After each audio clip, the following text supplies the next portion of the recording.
Halo, kita bertemu lagi Ibu Bapak dan rekan-rekan dan tentunya keluarga besar Damai Kasih Channel. Salve berkah dalam buat para Bapak Monsinyur kami, para pastor kami, para bruder kami, dan juga para suster-suster kami. Salve berkah dalam. Ibu Bapak dan rekan-rekan yang kucinta, yang kukasihi, fenomena hari ini semakin lama semakin blunder semuanya Bapak. Puji Tuhan para pastor-pastor kita semuanya, baik dari kongregasi, ordo ataupun serikat bahkan diosesan, puji Tuhan sudah turun gunung menemani anak-anaknya ya, kayak kita ini yang dalam kerasulan awam, baik di YouTube maupun di TikTok. Ini ada beberapa hal yang mau saya sampaikan Bapak berkaitan dengan berapologetik dalam dunia media sosial. Yang pertama-tama, untuk para pengguna YouTube bernuansa religi, terkhusus dari komunitas gerejawi. Kadang saya tuh mohon maaf sekali lagi disclaimer, bukan untuk maksud hal untuk merendahkan, enggak. Cuma menyampaikan lebih luasnya seperti ini. Untuk teman-teman penggiat YouTube, pengguna, pemakai, user, atau pemilik akun YouTube yang bernuansa religi di dalam komunitas gerejawi, Anda memberikan materi itu nggak usah terlalu kayak Anda dalam suatu studi di akademisi. Karena yang melihat YouTube-mu itu kan Anda publik kan, Anda share secara publik. Itu kan yang menonton banyak kalangan, banyak tingkat status sosial. Banyak tingkat status sosial yang mendengarkan. Seandainya kalau menemukan orang yang mendengarkan akan berbicara seperti ini, bagaimana? Contoh, ki ngomong apa tuh ki? Aku ngrungokke tenanan tapi kok bahasanya kok ora iso tak rungokke, ora iso tak tompo. Itu dalam bahasa Jawa. Bahasa Indonesianya seperti ini. Kamu tuh ngomong apa? Aku tuh benar-benar ingin mendengarkan, belajar dari kamu. Tapi bahasamu kok belum bisa aku cerna. Itu loh, banyak seperti itu. Nggak usah, mohon maaf ya, sekali lagi mohon maaf. Nggak usah berretorika dengan teoritis bahasa yang ngeluk-ngeluk. Nggak perlu. Berikan statement yang tepat. Biar supaya pendengar baik dari komunitas gerejawi maupun dari umat-umat keimanan lain bisa mendengarkan enak. Itu yang pertama. Karena saya melihatkan dari Deki Ngadas, dari Muri Wali, Esra Soru, terus siapa? Ya itulah. Itu, aduh, bahasanya terlalu dur, bos. Yang simpel-simpel aja, bos. Kecuali kalau apa yang kamu kemukakan itu nggak kamu publik, di-share, itu nggak apa-apa. Untuk pengajaranmu, hal teologimu sendiri nggak apa-apa. Tetapi kamu share di publik, orang akan ketawa. Iki ngomong apa janjian kan begitu. Itu yang pertama. Nah, yang kedua, ini mohon maaf, Anda akan saya pertanyakan, dan orang pasti akan bertanya. Ada dua hal. Tadi pertama ya, yang ini dua hal tapi mencangkup dalam tiga hal. Yang kedua ini Anda berbicara kristologi. Mohon maaf. Yang kamu angkat itu kristologi, Kristus yang mana, bos? Untuk teman-teman komunitas gereja yang berbicara kristologi. Mohon maaf, Kristus yang mana, bos? Itu poinnya di situ. Yang kamu angkat Kristus yang mana? Itu saja. Karena apa saya berbicara ini? Kristologi itu tidak bisa lepas dengan Mariologi. Nah, Anda berbicara kristologi seolah-olah Anda paling top, marka top. Tetapi hal Mariologi Anda skip, Anda lewatkan. Aduh, pertanyaan saya, Kristus yang mana itu yang kamu sampaikan? Kristus yang mana saya nggak tahu.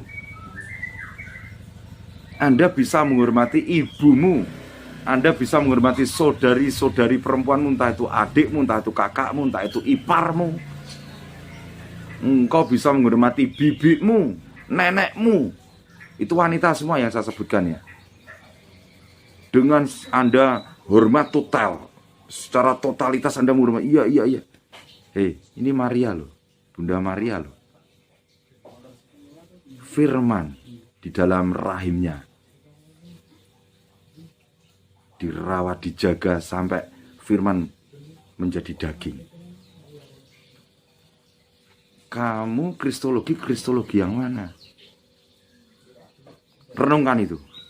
Kalau engkau menghormati Maria, ya saya menghormati Maria. Kata Maria itu udah tidak enak di telinga. Ya saya menghormati Maria, saya tidak ini. Mohon maaf ya. Mohon maaf sekali lagi, bullshit. Mohon maaf banget, ini udah keluar nggak enak kan. Sorry, saya mohon maaf. Kalau engkau menghormati Theotokos, Bunda Gereja, Bunda Maria, berikan salam. Ya setidaknya seyogyanya sehari sekali lah. Salam Maria penuh rahmat, Tuhan sertamu. Terpujilah engkau di antara wanita, dan terpujilah buah tubuhmu Yesus. Santa Maria Bunda Allah, doakanlah kami yang berdosa ini, sekarang dan pada waktu kami mati. Amin. Sehari sekali saja salam itu. Gemakan. Henny Wong, Maria punya anak lagi dengan Yusuf. Aduh, pikiran jorok banget itu. Engkau berbicara kristologi tidak bisa lepas dari Mariologi. Kalau engkau lepas dari Mariologi, kristologi Kristus yang mana, bos? Poin kedua. Poin ketiga. Mungkin poin ini terakhir. Engkau mengutip bapak-bapak gereja. Engkau mengutip konsili. Nah, konsili yang mana yang kamu ikuti? Dan bapak gereja yang mana yang engkau ikuti? Kalau engkau berbicara sola scriptura, fokus sola scriptura. Enggak usah berbicara konsili lah, bapak gereja itu sudah masuk ranah apostolik. Bahkan saya membaca. Ada orang Katolik berbicara, itu kan protestantisme klasik. Bahkan saudara pendeta Ayub bicara, kalau yang namanya sola scriptura, ya tidak mengesampingkan tradisi suci. Pendeta Ayub jangan standar ganda, jangan double starter. Anda bakukan sola scriptura. Kalau engkau semuanya, apalagi orang Katolik yang berbicara, itu protestantisme klasik yang sudah mendalami tradisi suci, stop. Itu standar ganda, bos, double starter. Bakukan aja sola scriptura. Jangan bermain kata-kata. Jangan double starter, jangan standar ganda, enggak usah. Kalau benar-benar ingin belajar apostolik, kekristenan yang pekat, ambil semuanya. Apakah engkau tidak bisa melihat media sosial yang dunia dalam genggaman? Pendeta-pendeta besar menghajar Katolik, menyerang Katolik, mencari sampai sumber, akhirnya tersesat dan terselamatkan di Katolik. Scott Hahn, Steve Ray, yang kemarin, yang baru saya angkat, Kenneth, itu pendeta besar itu. Masuk ke Katolik karena mencari kebenaran yang sebenarnya. Pertanyaan saya, bapak gereja yang mana yang kau ikut dan konsili mana yang kau ikut? Jangan separuh-separuh, bos. Jangan comot-comot. Kebiasaanmu comot-comot kitab suci, cocokmologi, engkau bisa berbicara cocokmologi kepada musuh debatmu, tapi di sini engkau blunder sendiri. Ya. Mohon maaf, dalam narasi diksimu yang kau sampaikan aja terlalu, sorry, sombongnya kelihatan banget, bos. Terutama Muri Wali. Aku melayani dokter, bos. Sepandai-pandainya manusia dalam berakademisi nggak punya akhlak. Ini, bos. Kamu tahu 12 murid Yesus itu apakah orang top-top semua? Orang pintar-pintar? Enggak, bos. Dia diberikan pengajaran. Untuk apa? Untuk memalukan para kitab, ahli kitab, Farisi, Saduki. Itu semuanya orang menengah ke bawah semua SDM-nya. Saudaraku komunitas gerejawi, sebelum Yesus kembali ke tata surga di pesta Pentakosta, Tuhan Yesus itu mempersiapkan terlebih dahulu dengan ke-12 muridnya. Diajari dulu, dibentuk dulu. Itulah namanya suatu institusi. Itulah namanya suatu pengajaran. Itulah namanya suatu lembaga. Itulah yang di dalam gereja apostolik namanya magisterium. Dia membentuk dulu, dibekali dulu murid-muridnya ini, 12 orang ini. Dan mendirikan suatu lembaga namanya gereja. Itu magisterium, bos. Ayatnya saya ada semua. Ayo diskusi dengan kami, Damai Kasih Channel, yuk. Saya selalu buka link StreamYard. Saya menunggu Anda, Muri Wali, Deki Ngadas, Stephen Tong, Esra Soru, Joshua Tewu, Bom, Solata, ayo Bom. Teman-temanku semuanya, mungkin Lidara, ayo, Rudianes, yuk kita dialog, yuk dialog.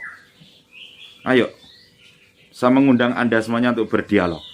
Nggak perlu gontok-gontokan keluar urat, jidat ini urat leher, nggak perlu. Kita dialog saja. Pertama Yesus membentuk adalah lembaga, yaitu gereja.